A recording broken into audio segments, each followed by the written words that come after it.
Of all the eras in WWE's history, the New Generation era is amongst the least celebrated, and the reason for that is because it falls right in the middle of the two boom periods of the Golden Age and the Attitude Era. But that's not to say there weren't some great things to be found in mid-90s WWF. So how did it all happen? Well, that's exactly what we're going to be looking at right now. It can all be traced back as far as 1992.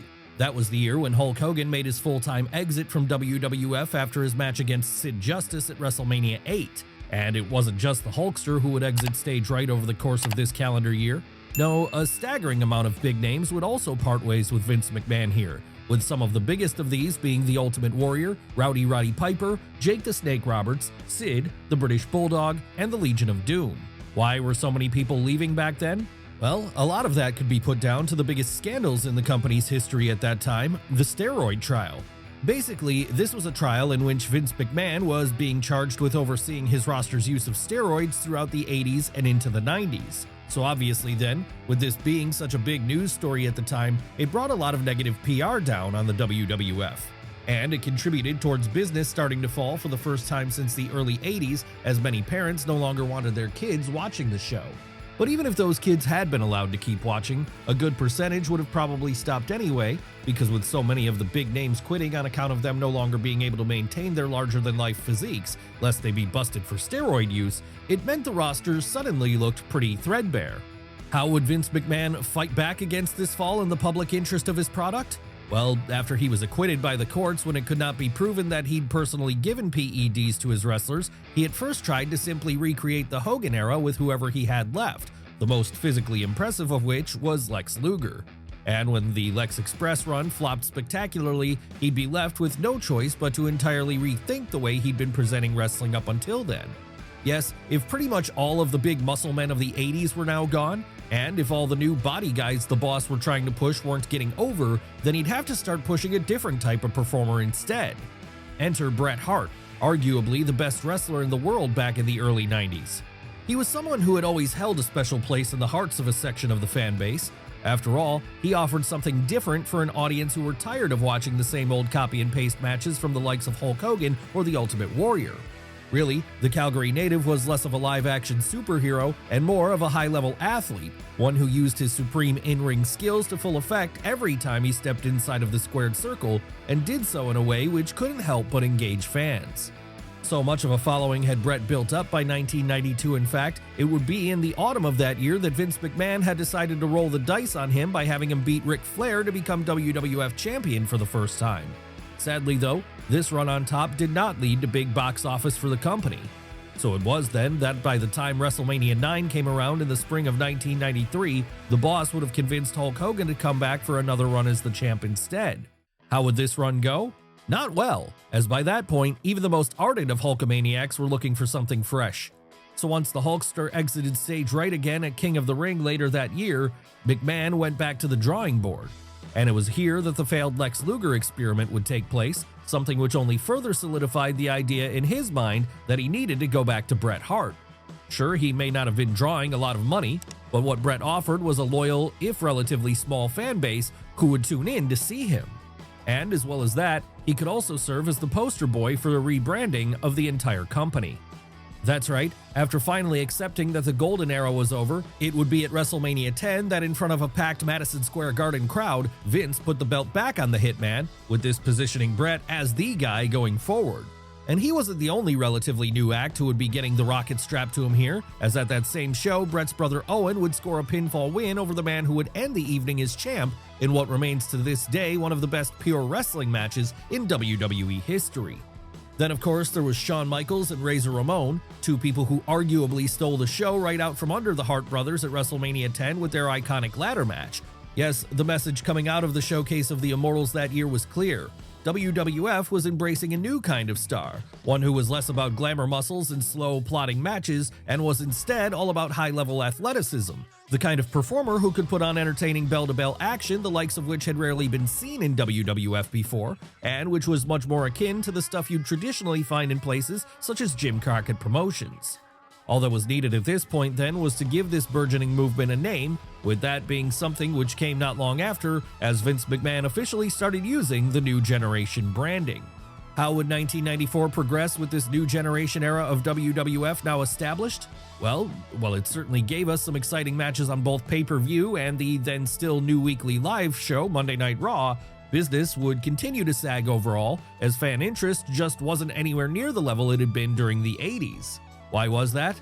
Well, after years of conditioning audiences to see the spectacle of folks like Hulk Hogan and Randy Savage as being way more important than anything else, it wasn't going to be easy to make those same audiences get excited about the work now being put on by the less physically impressive stars of WWF. It also didn't help that there were so many of those stars of the 80s now working for World Championship Wrestling. That's right, after Eric Bischoff began bringing in names like Terry Bollea and the Macho Man in 1994, it sent a message to Golden Era WWF fans that WCW was now the company to watch. So, as you would expect then, even more people began tuning out of Vince McMahon's promotion here, because for as much as fans might have been tired of the likes of the Hulkster in WWF, there was still something about those performers which were more exciting to watch for them than the still unproven new generation of stars in WWF. But there was hope still out there for McMahon, hope which came in the form of an 80s-style big man he stumbled across during this period, one who went by the name of Diesel. Yes, after a disastrous initial run in WCW where he'd played the infamous Oz character, Kevin Nash had jumped ship to WWF in 1993 to initially serve as the bodyguard of Shawn Michaels. Over time, though, Big Daddy Cool would start to get more and more over with fans, and this eventually led to his boss deciding he was the guy he was going to go with in order to turn business around once more. No, Diesel wasn't the wrestler that Bret Hart or HBK were, but with it being apparent that great wrestling alone wasn't drawing for the company here, Vince McMahon came to believe that he needed to go back to what worked during the 80s, size and presence. And so that was why, after the Hitman dropped the world title at the 1994 Survivor Series to Bob Backlund, Nash would win that same belt from Backlund days later in a quick squash at Madison Square Garden, as all of a sudden, he became the face of the new generation. So like that, all was solved for the WWF then, right? After all, in Diesel, they'd found someone who, on the face of things, appeared to be a newer version of Hulk Hogan for this new generation. And as if that wasn't enough, he was also someone who was clean when it came to steroids, so there was no way he was going to cause any further headaches for the promotion in that respect. Ultimately though, while things might have looked good on paper with Diesel being on top, it very quickly became apparent that his run was not going to work out, as the fan base who had stuck around were now starting to get more into the great wrestling provided by others on the show, something which Nash just couldn't keep up with. But that didn't stop Vince McMahon from continuing to go with Big Sexy on top for pretty much the entirety of 1995 anyway, as, always stubborn, he felt that he could keep pushing the big man until fans gave in and accepted him. Basically, it was the same thing the boss had tried to do 2 years prior with Lex Luger, and it was the same thing he would try to do again with Roman Reigns decades later. Unlike with Roman though, who eventually came to be embraced by audiences, crowds would only grow more and more tired of Diesel and his run as WWF champion as 1995 progressed. And that wasn't the only thing which was dragging 1995 down and turning it into a year which many to this day still consider to be the worst of WWE's history. No, there was also the fact that the man who should have been the ace of the promotion, Bret Hart, spent much of the entire 12-month period getting wasted in nothing mid-card feuds against the likes of Jean-Pierre Lafitte and Dr. Isaac Yankem DDS. Then, as if it wasn't bad enough, The Undertaker, someone who should have been a world title contender himself, was going through a low point as he felt like he was locked in an endless feud with Ted DiBiase's stable of mid-card jobbers, the $1 Million Corporation. Sure, Shawn Michaels would get a chance to shine when he not only won the Royal Rumble in January, but also ran back his excellent ladder match with Razor Ramon at WrestleMania 10 at SummerSlam in August. But even he suffered overall, as rather than main eventing WrestleMania 11 when he challenged Diesel for the WWF title, he'd instead have to play second fiddle to Lawrence Taylor. That's right, so little faith did Vince McMahon have in his new generation to deliver box office at the Showcase of the Immortals that year, he'd bring in a retired football player to close out the show against Bam Bam Bigelow, as clear of a sign as there could be that he saw his current roster as being second-rate when compared to rosters of the past. And that was what he thought of the best the roster had to offer. So what hope did the undercard have of impressing when they were made up of some truly terrible gimmicks? That's right, we were very much into the wrestlers with jobs era here, the period which gave us lowlights like Duke the Dumpster Droese, a wrestling garbage man, the Goon, a wrestling hockey player, and the aforementioned Dr. Isaac Yankem DDS, a wrestling dentist. Why did Vince McMahon feel like it was a good idea to go with so many gimmicks like these in 1995? That's anyone's guess. But one thing was for sure, it wasn't working for fans. So when all of this arguably reached its nadir at that year's King of the Ring, a show in which Mabel won the tournament, much to the distaste of a rabid Philadelphia crowd who were already by that point falling in love with Paul Heyman's ECW, it should come as no surprise to learn they booed the whole thing out of the building. And those poor receptions would only continue as the autumn and winter of 1995 came around too. That said, it's not like there was nothing worth watching during this year. No, with the introduction of In Your House as a B-show pay-per-view, it gave sub-performers who would have never gotten time on a pay-per-view before to have some hidden gems here. Hell, even Monday Night Raw would have some great bouts, the most notable of which is probably the one in which the 1-2-3 Kid first made a name for himself by upsetting Razor Ramon. But then, for those in the know, it probably wouldn't have been such a shock that Sean Waltman won this one, as he by then was part of a backstage crew which also included Razor that were in many ways becoming the true power brokers of the company. Shawn Michaels, Diesel, Razor Ramon, the 1-2-3 Kid, and another newcomer to the promotion who went by the name of Hunter Hearst Helmsley. These were the 5 men who, together, came to be known as the Clique. And the reason they were able to wield so much political power behind the scenes during 1995 and into 1996 too was because amongst their ranks were 3 of the top stars in WWF. So with Vince McMahon wanting to appease them at every turn in order to keep them happy, it meant they could pretty much do as they please. Unfortunately for the rest of the roster though, while this worked out great for the Clique as it kept them all in good spots on the card, it didn't work out for many others, as this fivesome was well known for being very difficult to deal with and for taking a dislike to people very easily. And once they took a dislike to someone, as they did with the likes of Dean Douglas, Vader, and countless others, it meant those performers were pretty much screwed politically and would not be getting much in the way of on-screen pushes. Why was Vince McMahon so willing to bend over backwards for the Clique at the expense of everyone else on his roster? Well, with Nitro starting that summer, and now acting as a direct head-to-head competitor against Monday Night Raw, it meant the Monday Night Wars had formally begun. And with Eric Bischoff offering huge money contracts to anyone from WWF who wanted to jump ship to WCW, contracts which the boss simply couldn't match back then as he was in financial dire straits, it put the fear of God into McMahon that either HBK, Hall, or Nash would choose to leave. But then he had a reason to be scared of this because the template had already been set on the debut episode of Nitro, as that was the night in which Lex Luger had jumped over to the side of the enemy in a shock move to most working in WWF. Many of whom were unaware that Luger's contract had even come up. Yes, World Championship Wrestling were now starting to nip at the heels of their competition. Hell, even Vince McMahon's pushing of his competition as being a company made up of old arthritic stars of the past couldn't do anything to stop the slow turning of the tide in favor of Ted Turner. So, feeling like he needed to finally move on from the Diesel experiment then, it would be at Survivor Series 1995 that the boss once more belted up Bret Hart. Not that this would be the Hitman regaining his spot as the ace though. No, this time Hart's title run would only be a transitional one designed to eventually get the belt onto McMahon's new top guy, Shawn Michaels, at WrestleMania 12. And this was where the issues with Bret Hart and Shawn Michaels began, as well up to that point both had actually been friends. When HBK allegedly disrespected the Hitman after Bret had put the new champ over in March of 1996, it caused heat to begin developing between the two, heat which would eventually spiral completely out of control.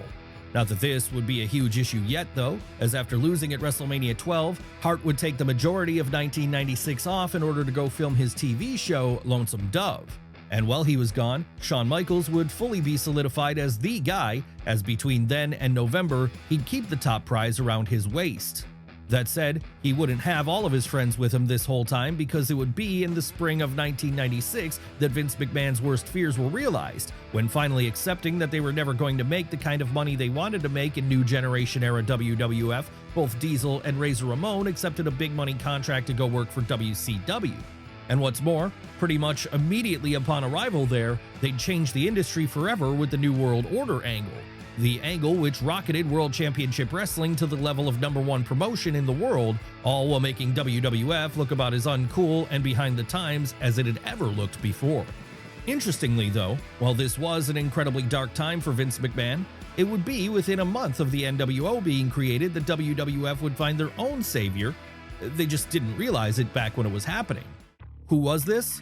Well, it would be a then still somewhat up-and-coming talent by the name of Steve Austin. That's right, It was just 2 weeks before Bash at the Beach 1996 at the King of the Ring that Stone Cold won the tournament and then went on to cut his now iconic Austin 3:16 promo. Of course, while some people list this moment as an early start point for the Attitude Era, it wasn't like Austin suddenly became a star overnight after his King of the Ring win or anything. No, for the rest of the summer and throughout the autumn which followed, the Rattlesnake would still be in a pretty nothing role. Instead, it would be Shawn Michaels who continued to lead the charge of the new generation, with him doing this by fending off the challenges of opponents like Vader, Mankind, and Goldust. Unfortunately though, for as excellent as his matches were, and for as much as Shawn was over with the fans who were attending shows, the reality was, like with Diesel, he just wasn't a major draw.